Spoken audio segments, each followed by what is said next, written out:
Hi friends, my name is Bhavya Mangla. I'm IATF qualified auditor doing audit for the automotive sector for the last 18 years.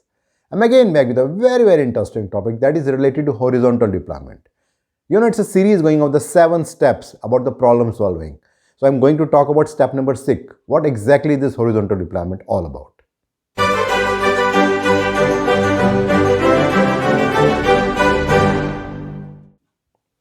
Well, in general, if you look into our routine life, we all are implementing horizontal deployment knowingly or unknowingly.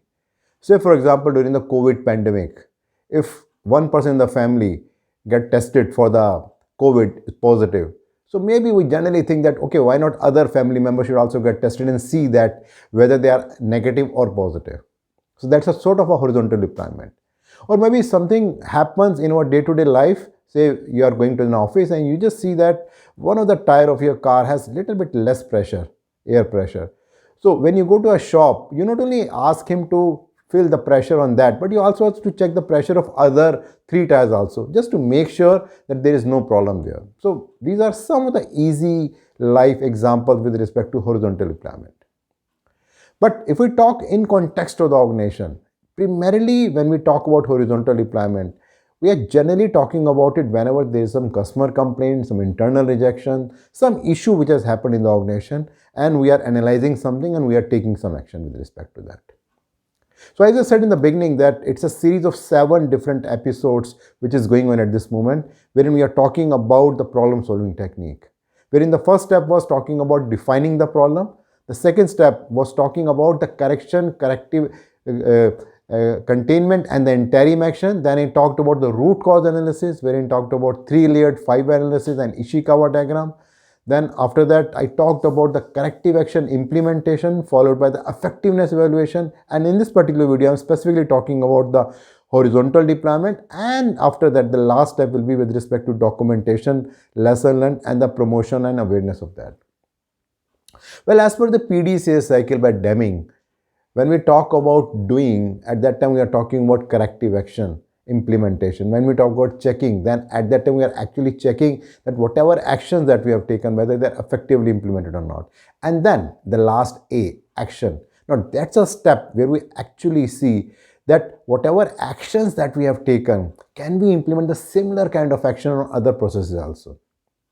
One very important and critical thing here to understand is that in general, often it is being seen that whenever we are taking some action, immediately we move fast and implement the same kind of action on other processes also.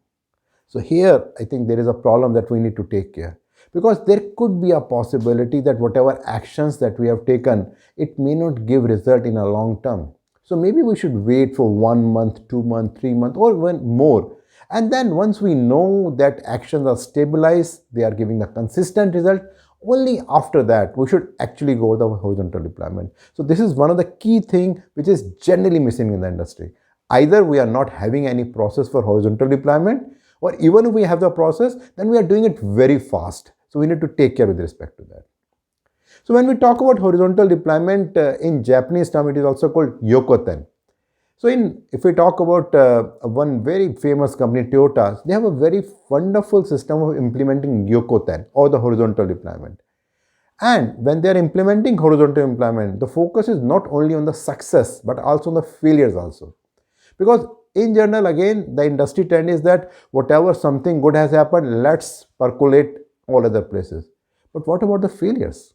Because in life, when we are implementing certain thing in the industry, there is always a possibility that we are also getting some failures. So are we percolating that also to all the people that this is a lesson learned and that should not repeat again? That is another key thing that we need to take care. That brings the next step, that how we can implement the horizontal deployment. So I am putting it in the form of 5 different points with respect to the systemic actions, man, machine, material, and method. So let me first start with the systemic actions.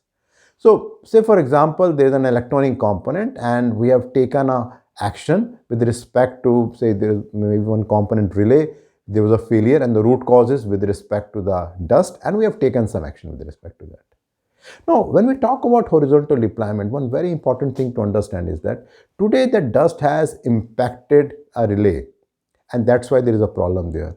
But the same dust can also impact the semiconductor, capacitor, resistor, or other electronic component. What about that? Are we waiting for that failure to come and then we'll take some more action? Or today we need to think about that whatever actions we are taking, they are only considering the failure related to the relay. What about the other failures? So here we need to take some systemic action so that we can have an effective horizontal deployment with respect to that. That brings that next point, that is about men.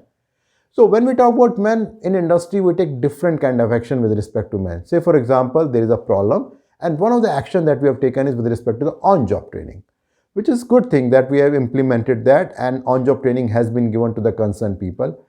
But after giving that particular training, what about the other people? Are we doing the same kind of training to the other people or only to one particular line? Say for example, there is an assembly line and in the last processes, we are putting up a QR code for identification and traceability. And we have given an on-job training to some people. But what about the people who are working other lines where they are also using the QR code? Are we waiting for some problem to come or should we give the training now? So that is an example with respect to men for the horizontal deployment. That brings point number 2, machine. Now, when we talk about machine, again, in case of any internal issue or external issue, we may be taking some action on the machine and based on that, whatever actions we are taking, are we percolating to the other processes or other different kind of machines or not? Say for example, safety feature is a very common thing and there may be an accident that has happened. And let's take an example of a fabrication machine wherein some accident has happened and we have put 2-point switches so that whenever a person is working on the machine, they have to use both the hands so that both the hands are occupied and they don't go inside the machine. Now, after implementing that particular thing on one of the machines, I think we can also implement the same thing on the other machines also rather than waiting for more accidents to happen. If I take another example with respect to machine, it can be with respect to the fixtures also. Maybe we are implementing a fixture on a molding machine, but the same kind of fixtures can be also seen for other kind of products also. Say for example, when we are doing the molding process, we are using a cooling fixture because there may be a problem which has come. Now the same kind of problem can repeat in other products also. So rather than waiting for that, we can see that what are the other products where the shrinkage can be an issue and we can have a cooling fixture there before that problem is coming. Something similar is with respect to Poka-Yoka. Say for example, there is an issue, a spring is missing in the assembly line and we implemented a Poka-Yoka in that particular line. But the same kind of component failure can happen in other assembly line also or maybe other similar kind of product also. So we can implement that Poka-Yoka and identify all the possible sources of failure so that the same kind of problem should not come again in those assembly line also. Then brings point number next. So I am talking about material. So when we talk about material here, the intent is that, for example, there is a customer requirement that you have to use lead-free wire and you implemented that. Now, lead-free wire is required because of end-of-life vehicle requirement. But then one of the customer is asking for it. But it's not that in today's time, only one customer is going to ask for it. There is a very high possibility that very soon there may be another customer who is going to ask for that. So rather than for another customer to come and then tell us that why we are not using lead-free wire, why don't we explore the possibility and identify the sources from where we can get all the lead-free wires and we can implement in the organization. Talking next with respect to the method. Maybe we have taken an action with respect to the synchronous material flow, and if there is some duplication of work or the same thing is done in different places, we have taken some action with respect to that. Why we do only for one place? Why don't we see all the different places where the same kind of thing can happen? Say for example, there are 2 different outsourcing process with respect to the sandblasting and followed by the painting. And it is being outsourced. So 2 times the product is going out and then coming in. So can we think about something that we can combine the processes together in such a way that only one time the product is going out and both the operations are happening and then it is coming back to us? So we can think about the synchronous material flow in the similar way. Something similar can be done with respect to the special characteristics. Maybe based on the customer complaint or maybe a rejection, we identify, say, torque as a key special characteristic because we think that because of that a problem has come and we have implemented some controls.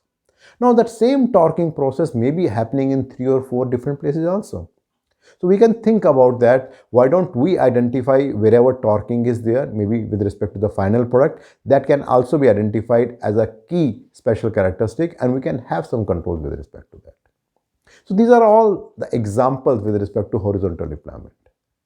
Now, once we implement the horizontal deployment, what can be the possible benefits that the organization can get? So first and the foremost, the most important benefit the organization is that all the upcoming problems or defects, they can be averted. Maybe the repeated kind of customer complaints or internal issues, they can be minimized or almost avoided.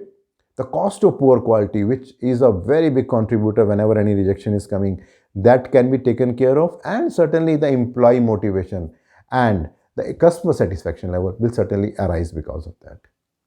To talk about some of the key challenges with respect to the horizontal deployment in the industry. First and the foremost is how often organizations are actually implementing horizontal deployment, or they are just taking some action and then forgetting it, waiting for some more problems to come and then to take action. The second, how often it is happening that when we are implementing horizontal deployment, before implementing horizontal deployment, we are actually waiting for seeing the actions that we have already taken, that whether they are systematic, whether they are giving the consistent result, and then we are implementing the horizontal deployment. And third, again related to this, that whenever we are implementing the horizontal deployment, are we looking into the effectiveness of those horizontal deployment or not? That is another point that needs to be seen.